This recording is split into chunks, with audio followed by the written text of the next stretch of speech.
క్రీస్తునందున్న ప్రియులకు ప్రేమతో వందనాలు తెలియజేయుచున్నాను. ఫిబ్రవరి నెల 16వ తేదీ 2025. ఈరోజు దేవుడు మనకు చేస్తున్న వాగ్దానం ఏమిటనగా 136వ కీర్తన 23వ చరణం. మనము దీనదశలోనున్నప్పుడు ఆయన మనలను జ్ఞాపకము చేసుకొనెను, ఆయన కృప నిరంతరముండును. ఆమేన్.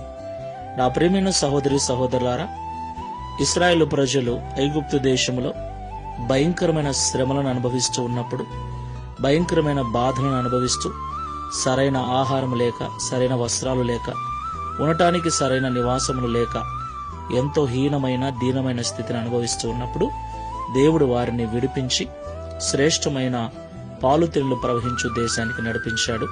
ఈ విషయం మనకు తెలుసు.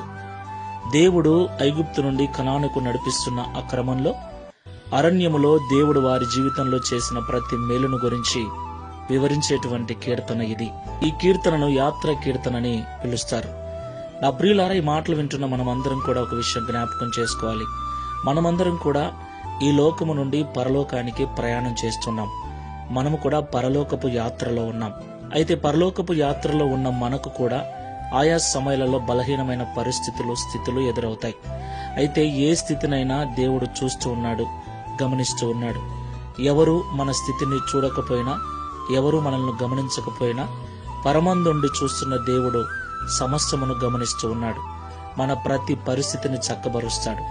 అది ఎంత దీనమైనదైనా, ఎంత హీనమైనదైనా ఆయన సరిచేసి ఇశ్రాయేలు ప్రజలను శ్రేష్టమైన నెమ్మది కలిగిన కనాను దేశానికి నడిపించినట్లు మనల్ని కూడా శ్రేష్టమైన పరలోక రాజ్యానికి నడిపిస్తాడు. కాబట్టి భయపడక శుభప్రదమైన నిరీక్షణతో ప్రార్థనాపూర్వకంగా ఈ విశ్వాసపు యాత్రలో ముందుకు వెళ్దాం. ప్రార్థన చేసుకుందాం. కృపాసత్య సంపూర్ణమైన తండ్రి, సర్వోన్నతుడా, మీకు వందనాలు చెల్లిస్తున్నాం. ఇశ్రాయేలు ప్రజల దీన స్థితిని చూసి ఐగుప్తు నుండి వారిని విడిపించి శ్రేష్టమైన దేశాన్ని వారికి కానుకగా మీరిచ్చారు. అలాగే నిన్ను నమ్మిన బిడలమైన మేము ఈ లోకంలో జీవిస్తూ ఉండగా మాకు కలిగే ప్రతి ప్రతికూల పరిస్థితిని, మేము అనుభవిస్తున్న ప్రతి బాధకరమైన పరిస్థితిని మీరు చూస్తున్నారని, ఆ స్థితి నుండి మమ్మల్ని విడిపించి ఇశ్రాయేలు ప్రజలను కనాను చేర్చినట్లుగా మమ్మల్ని కూడా నిత్య రాజ్యములో, నిత్యత్వములో చేరుస్తారని ఈ ఉదయకాల సమయంలో మాట్లాడినందుకు స్తోత్రాలు.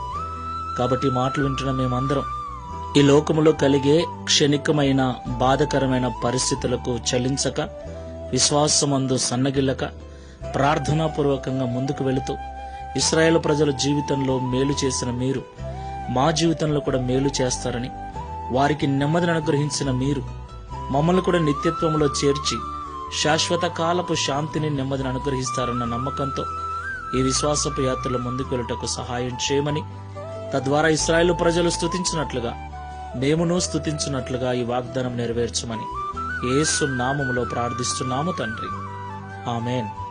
Praise the Lord. God bless you.